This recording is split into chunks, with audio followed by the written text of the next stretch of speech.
अब आने वाला है माह मुहर्रम, मेरा एक एक हुसैनी या हुसैन के नारे लगाएगा, कैसे जज्बे में सरशार होगा माशाअल्लाह। मैं ये कहना चाहता हूँ कि जब बेअमल हो करके तुम्हारे नारों का इतना वजन होता है, अगर बामल हो गए तो नारों का कितना वजन होगा। तुम्हारे या अली या हुसैन या हसन, इनके नारों का कितना असर होगा। इस एतबार से बामल बनो। प्यारी माँ मुझे को तेरी दुआ चाहिए, तेरे आंचल की ठंडी हवा चाहिए। प्यारी माँ मुझे को तेरी दुआ चाहिए, तेरे आंचल की ठंडी हवा चाहिए। तेरी ममता के साए में फूलूं फलो, थाम के तेरी उंगली में बढ़ता चलो। सर पे साया तेरा उम्र भर चाहिए। प्यारी माँ मुझको तेरी, आप भी पढ़िए सारे लोग। प्यारी माँ मुझको तेरी दुआ चाहिए, तेरी खिदमत से दुनिया में इज्जत मेरी, तेरी खिदमत से दुनिया में इज्जत मेरी, तेरी खिदमत से दुनिया में इज्जत मेरी। तेरे कदमों के नीचे है जन्नत मेरी। मुझको इसके सिवा और क्या चाहिए, मुझको इसके सिवा क्या चाहिए। बड़े सारे लोग। प्यारी माँ मुझको तेरी दुआ। अरे माँ की दुआ, घर से निकलो तो मुनव्वर राना साहब के वो मिसरे वो तो पढ़ते ही हैं, मगर मैंने भी काफ़ी पढ़े हैं जलसों में कि घर से निकलो तो दुआ ले लो माँ की। और अगर वो फौत हो गई हैं, कहीं लंबे सफ़र पे आप जा रहे हो तो कब्र पे जाके फातिहा पढ़ो। ऐसे बाप के भी हाथ चूम लो। फिर घर से निकलो तो ये कहते हुए कि हमारे कुछ गुनाहों की सज़ा भी साथ चलती है, अब हम तन्हा नहीं चलते, दवा भी साथ चलती है।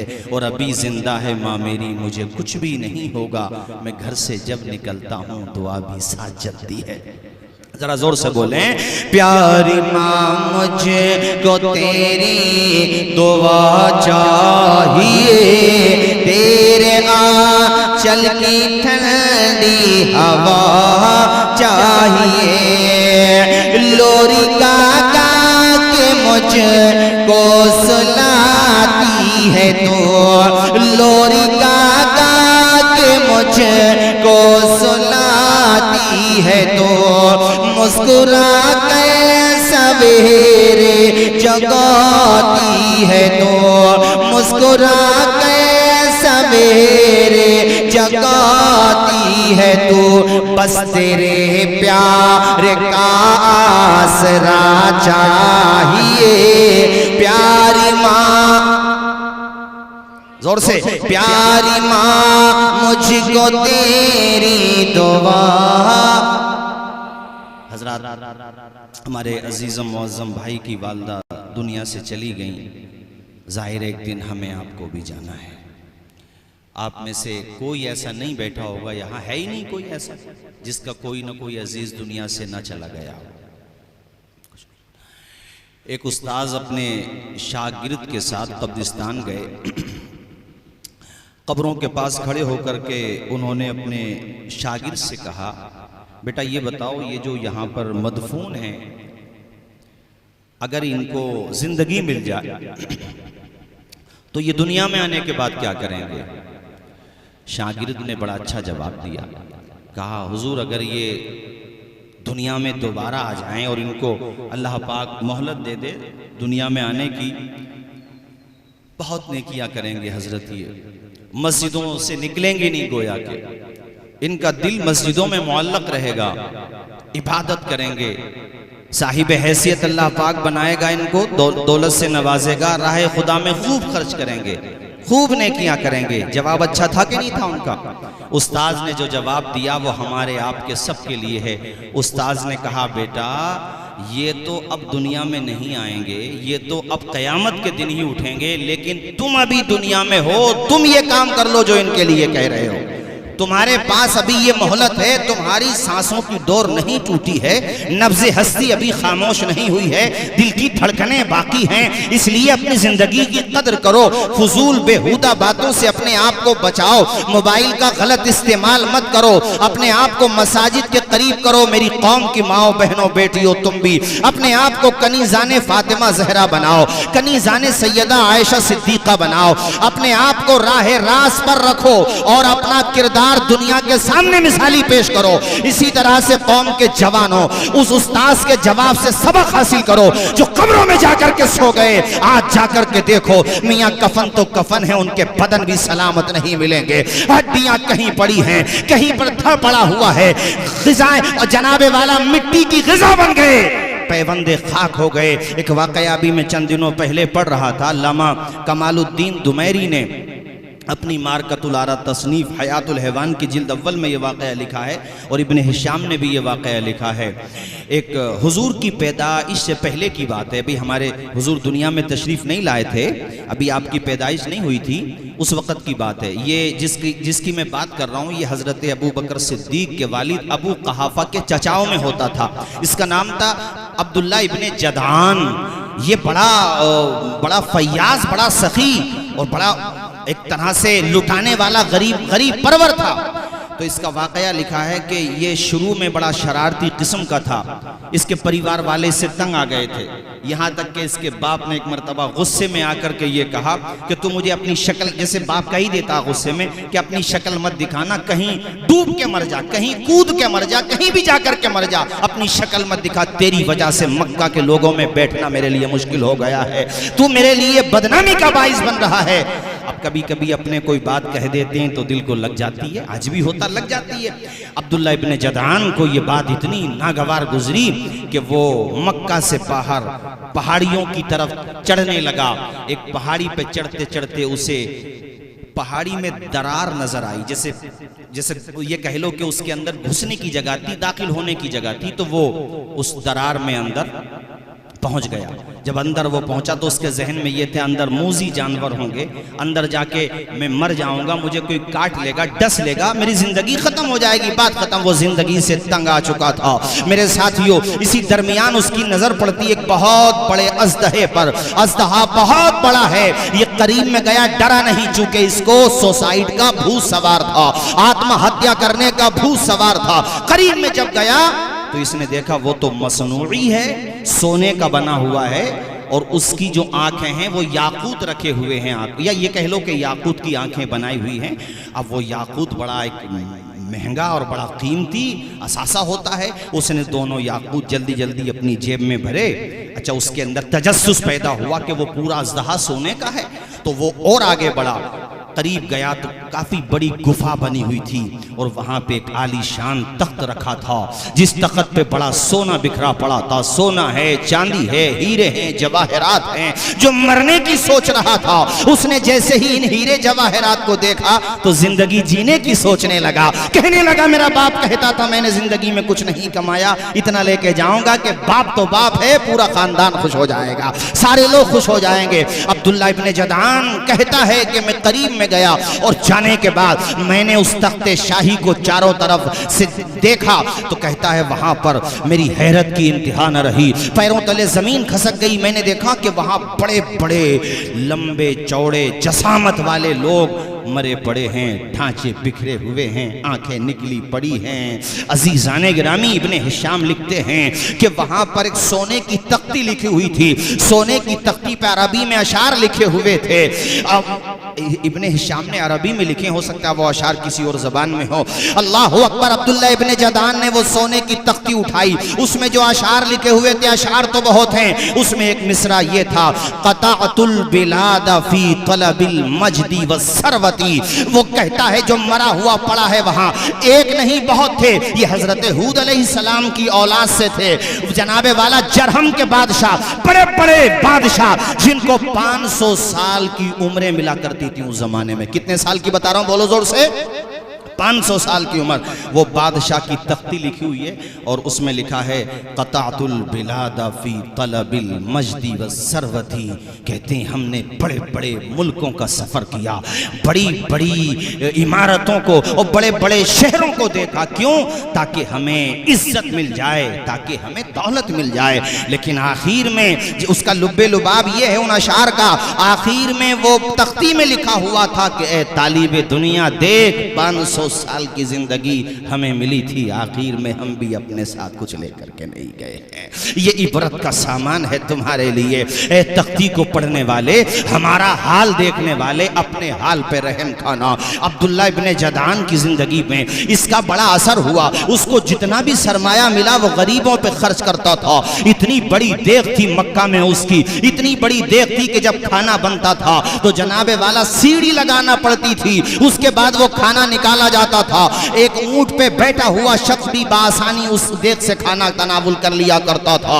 अल्लाह अकबर। वहां पे मरे हुए वो बादशाह, वहां पर पड़े हुए वो अजसाम, वहां पर बिखरे हुए मुंतशिर अज्जा इस बात का इशारा दे रहे हैं कि 60-70 साल की जिंदगी पाने वाले इंसान, ज्यादा 100 साल की जिंदगी पाने वाले इंसान, अरे अगर दीपा सराय में तलाश करो तो 1000 में से 10-20 ही निकलेंगे जिन्होंने 100 प्लस किया होगा, वरना 100 के अंदर ही सिमट के वो चले गए। अरे 500 साल जीने वाले दुनिया में हमेशा न रह सके, उनके जिस्म बिखरे पड़े हैं। इसलिए साथियों कब्र की तैयारी करो, कुछ नहीं पता कब कहां किस आलम में मौत आ जाए। और दाई अजल को आप लब्बैक कह जाओ। हकीकत रूबरू हो तो अदाकारी नहीं चलती, खुदा के सामने बंदों की मक्कारी नहीं चलती। तुम्हारा दबदबा खालिस तुम्हारी जिंदगी तक है, किसी की कब्र में जाकर जमींदारी नहीं चलती। 500 साल रहने वाले बादशाहों के अजसाम बिखरे पड़े हैं, उनके जिस्म के इधर उधर मुंतशिर अज्जा इस बात का इशारा दे रहे हैं कि गाफिल इंसान, तुझे दुनिया में हमेशा नहीं रहना है, एक दिन जाना है छोड़ करके। और वो भी नसीब वाला है जिसे कफन मिल जाए, जिसे दफन मिल जाए, जिसकी जनाजे की नमाज हो जाए। जी किस्मत वाला है वो, वरना मौत आ जाती है जहां घर नहीं होता। बहुतों को तो कफन तक भी मयस्सर नहीं होता। कितने लोग हैं, अभी हमारे अजीज थे शहबाजपुरा में इमरान भाई, 1-2 रोज पहले हमारी बात हुई है उनसे और देखिए इत्तला आती है कि इमरान भाई का इंतकाल हो गया। हमारे आपके बारे में भी कभी भी किसी के बारे में ये खबर आ सकती है। आपकी मक्का मस्जिद से ऐलान होता है मुअज्जम भाई की वालदा का इंतकाल हो चुका है। जनाजा बाद नमाज इशा, बाद नमाज ज़ोहर, बाद नमाज जुमा, जब भी जनाजा होना होता है मरने वालों के ऐलानात होते रहते हैं, मगर गफलत की दबीस चादर ने हमारे दिल को अंधा कर दिया है। हमारे जहन और दिमाग पे ऐसी दबीस चादर डाली है कि कभी हमें इस बात का मुहासबा करने की तौफीक नहीं होती कि एक दिन वो आएगा कि हमारे नाम का भी ऐलान हो रहा होगा और हमारी तदफीन का इंतजाम हो रहा होगा। बोलो हो रहा होगा कि नहीं हो रहा होगा? जोर से बोलो, हो रहा होगा? ऊंचा बोलो, हो रहा होगा कि नहीं? मैयत को जब दफन करते हैं तो सब लोग कहते हैं वहाँ पे जो खड़े होते हैं कब्र के पास कि चेहरा किबले की तरफ कर दीजिए। जैसे कभी अदम तवज्जोही में रह जाता है, ध्यान नहीं दिया तो चेहरा किबले की तरफ कर दो। होना भी चाहिए, अच्छी बात है, लेकिन साहिबो जिस तरह बाद मरने के चेहरे को किबले की तरफ करने की फिक्र दामनगीर है, इसी तरह जीते जी भी अपने दिल, दिमाग और चेहरे को किबले की तरफ कर लो तो इंशाअल्लाह जनाजा जाएगा इस शान के साथ कि लहद में इश्क रुखे शह का दाग लेके चले, अंधेरी रात सुनी थी चराग लेके चले। क्या पता है जिंदगी का मेरे भाई, कुछ नहीं पता। हुजूर की बारगाह में कुफार आते थे और मजाक उड़ाते थे। वक़ालल्लज़ीना कफ़रू हल नदुल्लुकुम अला रजुलिन युनब्बिउकुम इज़ा मुज़, कहते थे आकर के मजाक उड़ाते थे कि ये कहते हैं जब रेज़ा रेज़ा हो जाएगा इंसान, बिल्कुल जुज़ुल लज़ी ला यतजज़्ज़ा की बहस भी यहीं से शुरू होती है, मतलब बिल्कुल खत्म, बॉडी गल जाएगी, कीड़े मकोड़े खा जाएंगे, तो ये मुसलमानों के नबी कहते हैं कि दोबारा ज़िंदगी मिलेगी तुम्हें, मजाक उड़ाते थे। तो कुरान शरीफ ने इसके जवाब एक तो इस तरह से कुरान शरीफ में इरशाद आया, अल्लाह पाक फरमाता है, क्या ये लोग अपने दाएं बाएं ज़मीन और आसमान नहीं देखते हैं? हम चाहें तो ज़मीन को धंसा दे और अल्लाह चाहता तो धंसा भी देता। क्या इन्हें आसमान नज़र नहीं आता? हम चाहें तो बादल का टुकड़ा इनके ऊपर गिरा दें। और एक जगह अल्लाह पाक ने फरमाया, अवलम यज़कुरिल इंसान अन्ना खलक़नाहु मिन क़ब्लु वलम यकु शैआ। ए महबूब, ये मजाक उड़ाते हैं कि हम दोबारा जिंदा कैसे करेंगे? क्या इन्हें ये पता नहीं है कि जब ये कुछ भी नहीं थे, जब ये थे ही नहीं तो हमने बना दिया? अब तो डीएनए तो है ना तुम्हारा, जब तुम कुछ थे ही नहीं तब अल्लाह ने तुम्हें दोबारा, जब तुम कुछ नहीं थे जब अल्लाह ने तुम्हें वजूद दे दिया, आज तो तुम्हारा वजूद है, उसके लिए दोबारा जिंदा करना कौन सा मुश्किल काम है? उस पर कुछ मुश्किल नहीं है मेरे साथियों। इसलिए इस गफलत में ना रहना कि मर जाएंगे, मिट जाएंगे, नामो निशान खत्म होगा। नहीं मेरे साथियों, तुम्हें बाकी रहना है, तुम्हें दोबारा जिंदा होना है, तुम्हें एक एक बात का जवाब देना है और क़यामत के दिन अल्लाह की बारगाह में हाजिर होना है मेरे साथियों। कब्र में जाना है, सब कुछ सरमाया छोड़ करके जाने वाला चला जाता है। घर वाले रोते रह जाते हैं, बेटियां रो रही हैं, बेटे रो रहे हैं, पर परिवार वाले रो रहे हैं और जाने वाला खामोशी के साथ ज़बाने हाल से ये कहता हुआ जा रहा है, हश्र में फिर मिलेंगे मेरे दोस्तों, हश्र में फिर मिलेंगे मेरे दोस्तों, बस यही मकाम आखिरी पढ़े सारे लोग, हश्र में फिर मिलेंगे मेरे दोस्तों, कहना सब जीत जी के शिकवे गिले, आज से खत्म दुनिया के सब सिलसिले, शम्म ढलने को है, दम निकलने को है, शम्म ढलने को है, दम निकलने को है, अब है क़िस्सा तमाम आखिरी पढ़े सारे लोग मेरे साथ, हश्र में फिर मिलेंगे मेरे दोस्तों,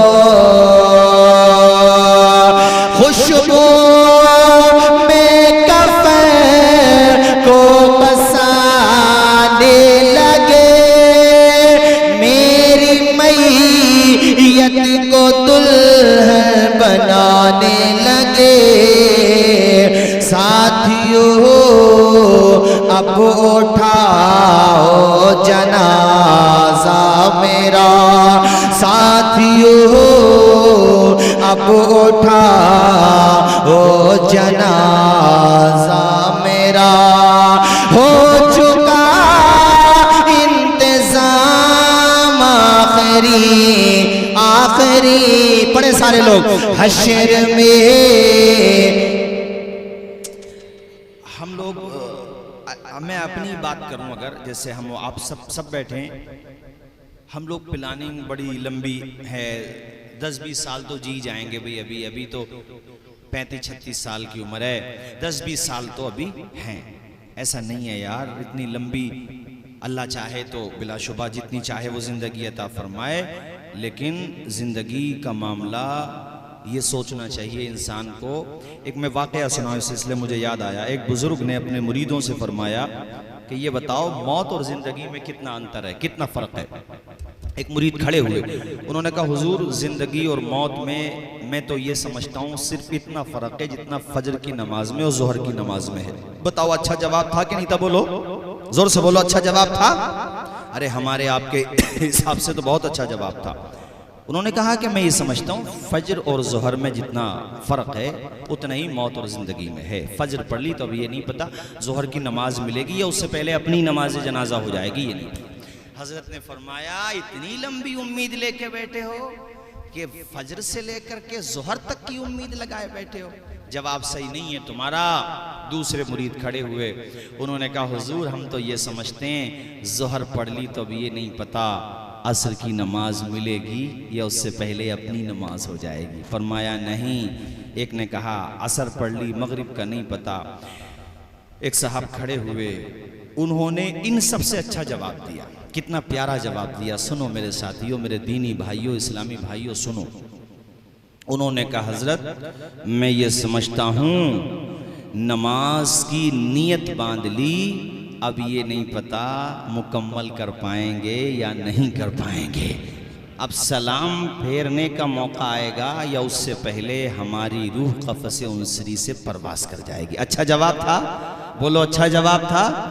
हजरत ने फरमाया बेटा आपका जवाब औरों से अच्छा है, मगर मेरी बात सुनो, जिंदगी को इतनी दूर न समझो जितना आपने समझ लिया। सब ने कहा हुजूर फिर आप ही बता दें। का बेटा ये समझो जिंदगी को कि एक तरफ को सलाम फेर लिया, अब ये नहीं पता दूसरी तरफ को सलाम फेरने का मौका मिलेगा भी या नहीं मिलेगा। सांसों का एतबार है इंसान को किस कदर सदियों की बात करता है लम्हों को छोड़कर। यार मौत एक अटल हकीकत है। गरीब हो अमीर हो शाह हो गधा हो, ऐसा थोड़ी है पैसे ज्यादा हो गए तो मौत नहीं आएगी। अगर बादशाह लोग मौत से बच जाया करते तो फिरौन की लीडरशिप तो खत्म ही नहीं होती। अरे बोलो नमरूद आज तक होता, खत्म होती बताओ, मगर खत्म हुई कि नहीं, बोलो खत्म हुई ना। अमीर हो गरीब हो सबको मरना है, ये निजाम कुदरत है मेरे साथियों। यहाँ आके सिरेंडर है इंसान, कुछ नहीं कर सकता, बेबस है। अल्लाहु यतवफ़्फ़ल अनफुसहीना मौतिहा, जब उसका वक़्त आ जाएगा अल्लाह ताला उसको मौत दे देगा। कितना ही बड़ा पद क्यों न हो उसके पास। फिरौन मिस्र का बादशाह था, नमरूद पूरी दुनिया का बादशाह था। मौत आई तो आई ना, बोलो आई तो आई ना। फेल है इंसान। बहुत नाज है इंसान को अपने मशीनी दौर पे कि हमने तो चांद को मुसख्खर कर लिया, हमने ऐसी रफ्तार के साथ चलने वाली गाड़ियां मशीनरी, अरे हमने हवाओं में परवास करने वाले जहाज बना दिए, हमने पानी के अंदर 11,500 फीट की दूरी में टाइटैनिक मलबे के पास पहुंचने के लिए सबमरीन बना दी, पनडुब्बी बना दी हमने। इतना कॉन्फिडेंस है इंसान को अपने ऊपर, जो कि अपनी जगह है ठीक है, लेकिन ये बताओ साहिब तुमने आज तक मौत का इलाज तलाश क्यों नहीं किया? क्यों तलाश नहीं किया? इजराइल में हुई थी एक रिसर्च, बड़े बड़े दुनिया के स्पेशलिस्ट डॉक्टर्स को जमा किया गया था।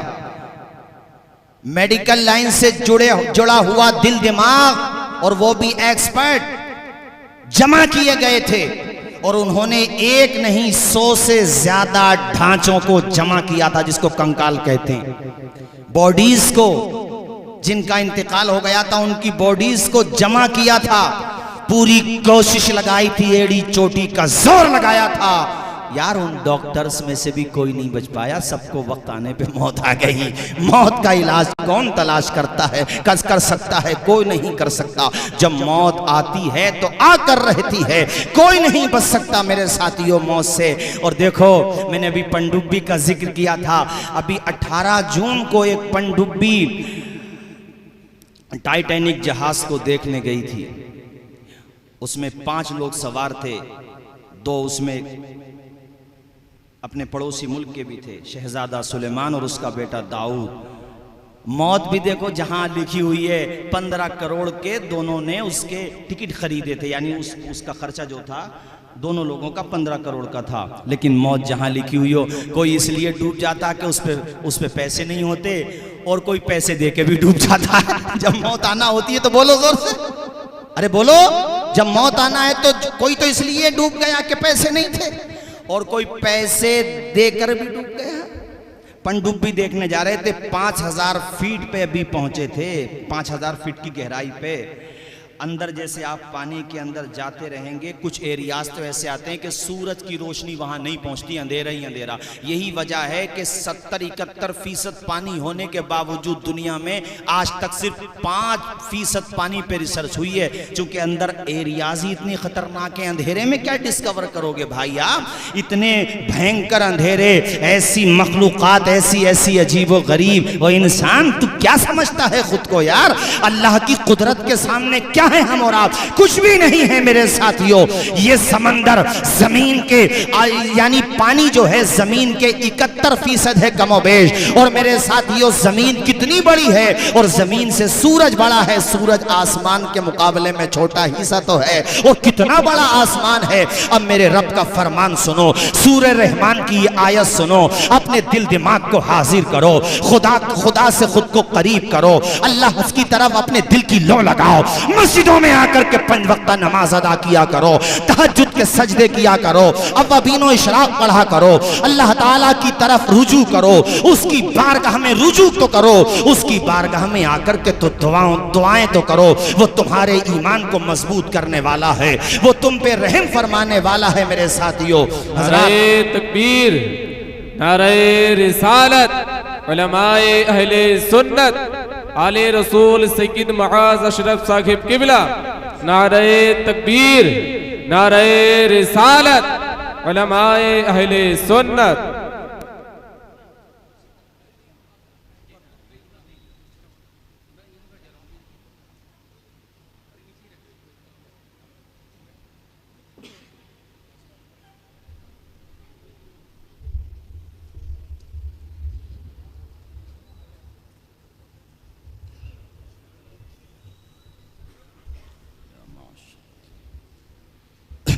बैठ जाइए सारे लोग, बैठिए सारे लोग, बैठिए। दुरूद शरीफ पढ़ लीजिए एक मरतबा, सल्लल्लाहु अला नबील उम्मी व आलिहि सल्लल्लाहु।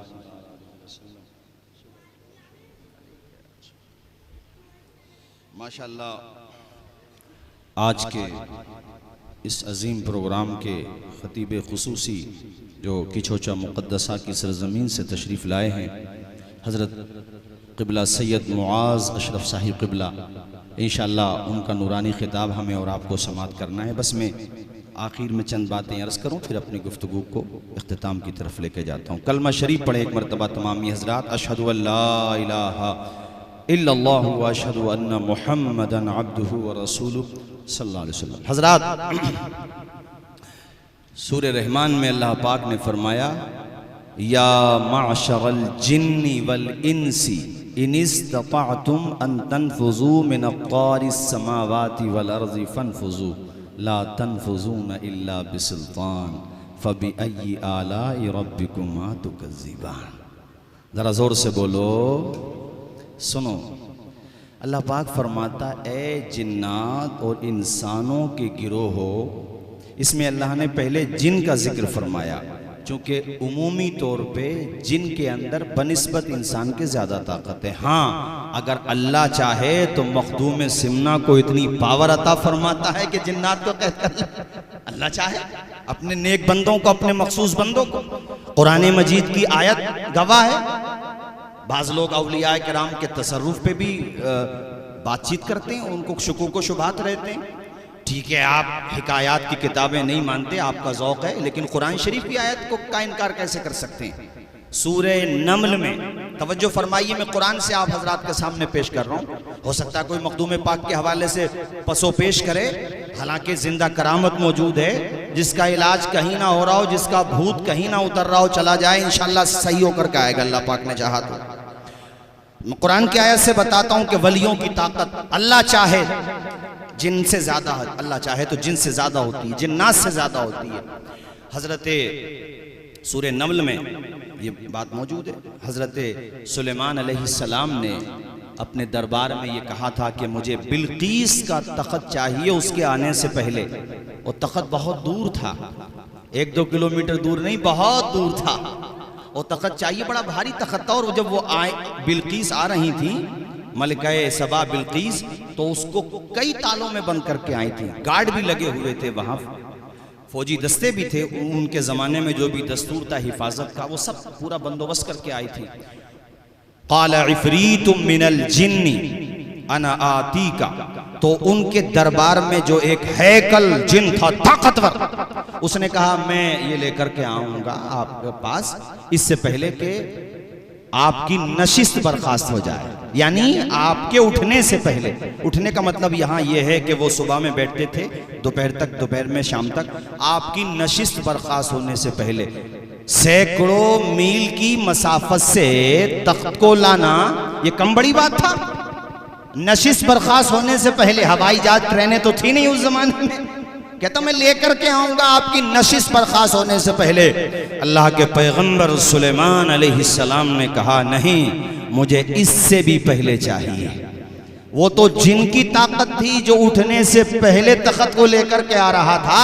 अब एक अल्लाह के वली हजरत आसिफ बिन बरखिया खड़े हुए, उन्होंने कहा हुजूर पलक झपकने से पहले ला के रख दूंगा। जरा जोर से बोलो सुभान अल्लाह। ये जो कह रहे हैं नबी नहीं है, वली हैं। और किसकी उम्मत के वली हैं? सुलेमान अलैहिस्सलाम की उम्मत के वली हैं। और ये मैंने कहां से बयान किया? कुरान से। है किसी में दुनिया में हिम्मत जो इस बात का इनकार कर दे ये कुरान की आयत है, नस्से कतई है और सराहतुन नस्स से साबित है। इसमें मैं सुगरा कुबरा फिट नहीं कर रहा हूं, मुफस्सिरीन की भी आरा पेश नहीं कर रहा हूं, सीधा सीधा सीधा तर्जुमा, किसी भी मुतरजिम का तर्जुमा उठा करके देख लो। उन्होंने कहा क़ालल्लज़ी इन्दहु इल्मुम मिनल किताब, जिसके पास किताब का इल्म था, अब वो बोले हुजूर पलक झपकने से पहले ला करके दिखा दूंगा। पलक झपकने से पहले, तवज्जो करें, ये तसर्रुफ, ये ताकत देखें, नस्से कती है किसी में हिम्मत तो इनकार करके देखे। अब मुझे बताओ, और ये नहीं कि सिर्फ दावा किया हो, कुरान ये कहता है कि पलक झपकने से पहले तख्ते बिल्कीस हजरत सुलेमान के दरबार में रखा हुआ था। और जब वो आ गया तो क्या कहा था? हाज़ा मिन फज़्ल रब्बी, कि ये मेरे अल्लाह का फजल है। अल्लाह अकबर। मैं अर्ज ये करना चाह रहा हूं कि जब हजरत सुलेमान अलैहिस्सलाम की उम्मत में पैदा होने वाले औलियाए किराम में से एक वली कामिल हजरत आसिफ बिन बरखिया की ताकत का आलम ये है, तो मेरे नबी के गुलामों की ताकत का आलम क्या? कुरान से बताया मैंने, ठीक है। दलाइल में फ़र्क होता है, बिलाशुबा बिल्कुल फ़र्क होता है। दलाइल का तफावुत जो है अहकाम पर भी मुरत्तब होता है।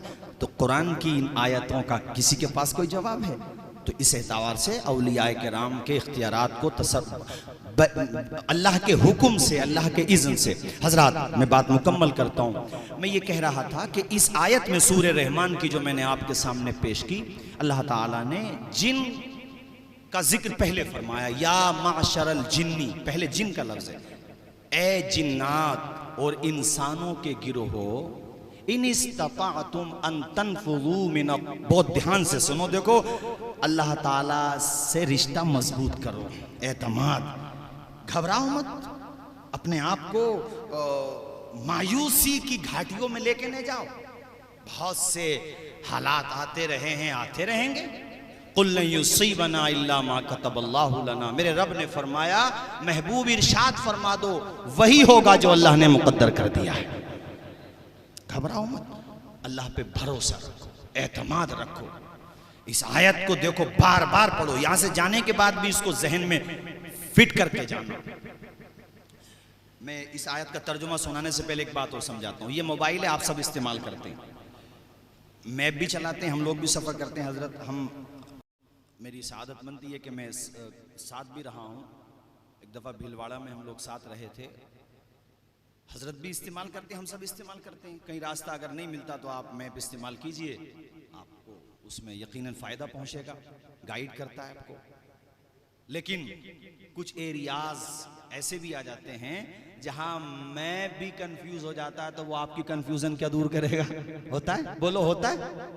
ऐसे ही अगर आप कोई भी सिम इस्तेमाल करते हैं किसी भी कंपनी का, तो अगर उसका टावर नहीं है तो फिर उसका नेटवर्क भी नहीं आता, होता है, बोलो। कुछ एरियाज में मैप काम नहीं करता, जहाँ पे नेटवर्क लगा हुआ ना हो तो वहाँ जहाँ पे टावर लगा हुआ ना हो किसी कंपनी का, तो वहाँ पे उसका नेटवर्क भी नहीं आता, परेशानी होती है। अब सुनो मैं जो कहना चाहता हूँ, मतलब ये हुआ कि मशीनी दौर में कितनी ही तरक्की हो जाए मगर कहीं ना कहीं कुछ ना कुछ वीकनेस तो है। वीकनेस ना होती तो 18 जून को जाने वाली ये पनडुब्बी, जिसका ड्राइवर जो उसका मालिक भी था वो ये दावा कर रहा था कि हम 18 से 24 घंटे के अंदर अंदर, मेरे जहन से बात इधर उधर हो सकती है, मतलब बहुत जल्दी हम टाइटैनिक तक जाएंगे भी, वापस भी आ जाएंगे। मगर ऊपर जो जहाज जिससे उसका कनेक्शन जुड़ा हुआ था कुछ ही देर में संपर्क टूट गया, यानी वो रडार से बाहर हो गई पनडुब्बी। और अंदर पानी का प्रेशर इतना होता है कि वो पनडुब्बी इस तरह से क्रैश नहीं हुई है बल्कि पिचक करके क्रैश हुई है, इतना भयंकर वो अंदर जाकर के पानी का प्रेशर हो जाता है। मगर यहाँ एक जुमला और कहता चलूं, अंदर कितने टनों की पनडुब्बी ऐसे पिचक के क्रैश हो जाती है। खुदा की कुदरत देखो, वहां 1 किलो 2 किलो 5 किलो 10 किलो की मछलियां पानी में तैरती हुई नजर आ रही हैं। फबी अय्यी आलाई रब्बिकुमा तुकज़्ज़िबान, अरे कौन कौन सी नेमतों को ठुकराओगे। खुदा की कुदरत देखो, किसी को अल्लाह ने आसमान पर रहने की ताकत दी है, कोई वो है जो परवास कर सकता है हवाओं में, कोई जमीन पे जिंदा रह सकता है, कोई पानी में जिंदा रह सकता है। जिसको पानी की जिंदगी का अल्लाह ने मिजाज दिया वो जमीन पे जिंदा नहीं रह सकता। जिसे खुश्की में अल्लाह ने जिंदगी का मिजाज दिया उसके निजाम जिंदगी को अल्लाह ने ऐसा बनाया कि पानी में अगर डाल दो तो बगैर ऑक्सीजन के जिंदा नहीं रह सकता। ये खुदा का निजाम है। इंसान अपने खुदा की निशानियों के बारे में गौर तो करो, अल्लाह ताला की निशानियों के बारे में गौर करो। वफी अनफुसिकुम अफला तुबसिरून, अरे कम से कम अपने बारे में गौर कर लो, तुम्हारी आंखें खुल जाएंगी। कम से कम अपने आप ही को देख लो। हजरात, तो कनेक्शन टूट गया और नतीजा ये हुआ कि वो सब के सब मौत का लुकमा बन गए, फौत हो गए। रडार से बाहर हो जाना ये कोई ऐसा नहीं है कभी कभी होता है, बहुत दफा हो जाता है यार। ऐसे डेंजर जोन भी आते हैं फ्लाइट के लिए भी कि वहां पे खतरा होता है। रडार से बाहर हो जाना, फ्लाइट भी रडार से बाहर हो जाती है, पनडुब्बी भी, पानी का जहाज भी। अरे ये टाइटैनिक का मलबा जिसकी मैं बात कर रहा हूं, 1912 में जब ये बन के कंप्लीट हुआ था, वो फर्स्ट जर्नी पे जा रहा था। जानते हो, इसको बनाने वाले ने ये दावा किया था कि मेरे जहाज को तूफान नूह भी अगर आ जाए तो वो नहीं डुबो सकता। लेकिन फर्स्ट जर्नी में 14 अप्रैल को रात में 11 बजे डूबना शुरू हुआ और 2.5 घंटे से 3 घंटे लगे थे। पूरा जहाज 2 हिस्सों में बट के डूब गया था। वो ना चाहे तो बहते दरिया से एक कतरा भी कोई पी ना सके, कता कर दे अगर वो तारे नफस, एक लम्हा भी कोई जी ना सके। वो ना चाहे तो टाइटैनिक अपनी फर्स्ट जर्नी में डूब जाता है, और मेरा खुदा चाहे तो नूह की कश्ती तूफानों की लहरों में यानी अपनी जूदी पहाड़ तक पहुंच जाती है। ये खुदा की कुदरत है मेरे साथियों, उस पे भरोसा रखो यार, उस पे एतमाद रखो। क्यों मायूस होते हो? उसकी तरफ पलट के तो आओ। चाय खानों पे बैठ के कहते हो हालात कैसे बदलेंगे, नमाजों के वक्त में पबजी गेम खेल करके कहते हो हालात कैसे बदलेंगे।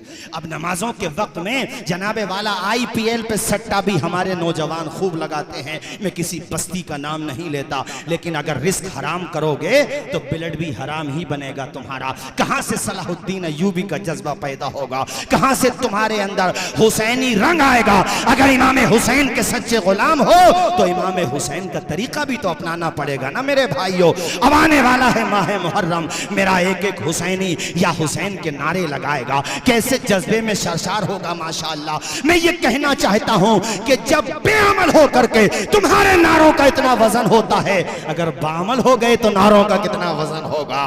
तुम्हारे या अली या हुसैन या हसन, इनके नारों का कितना असर होगा। इस एतबार से बामल बनो। आओ साथियों, आयत का तर्जुमा सुनो, फिर मैं अपनी गुफ्तगू खत्म करता हूं। रब कहता है या माशरल जिन्नी वल इंसी, ए जिन्नात और इंसानों के गिरोहो, इन इस्तताअतुम अन तनफुजू मिन अक़दारिस समावाति वल अर्ज़ि फनफुजू, अगर तुम ज़मीन और आसमान के किनारों से बाहर निकल सकते हो। यहाँ इन हर्फ शर्त है, यानी अगर तुम निकल सकते हो। वैसे निकल नहीं सकते। अरे आज तक जमीन डिस्कवर ना हुई तो आसमान के किनारों पे क्या पहुंचोगे यार। अल्लाह कहता है अगर तुम निकल सकते हो तो चलो निकलो, निकल के दिखाओ। अल्लाह कहता है निकल के दिखाओ, जमीन के किनारों से भी और आसमान के किनारों से भी निकल के दिखाओ।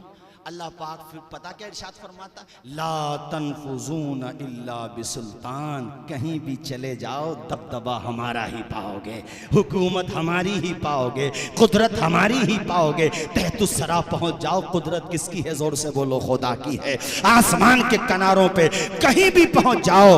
मैं अब ये बताना चाह रहा हूं कि यह दुनिया का निजाम है जो रडार से बाहर हो जाता है। इस कदर डेवलप होने के बावजूद, इतनी तरक्की पाने के बावजूद बड़ी बड़ी मशीनरी कंफ्यूजन का शिकार हो जाती हैं, मगर ये खुदा का रडार है जिससे तू कभी बाहर नहीं हो सकता। न कोई जिन बाहर हो सकता, न कोई इंसान बाहर हो सकता। सूरह निसा में मेरा रब फरमाता है, ऐनमा तकूनु युद्रिकुमुल मौत, तुम कहीं भी चले जाओ, कहीं भी, ऐनमा कहीं भी, युद्रिकुमुल मौत, मौत का पंजा तुम्हें दबोच लेगा। जोर से बोलो, मौत का पंजा तुम्हें, जोर से बोलो ना।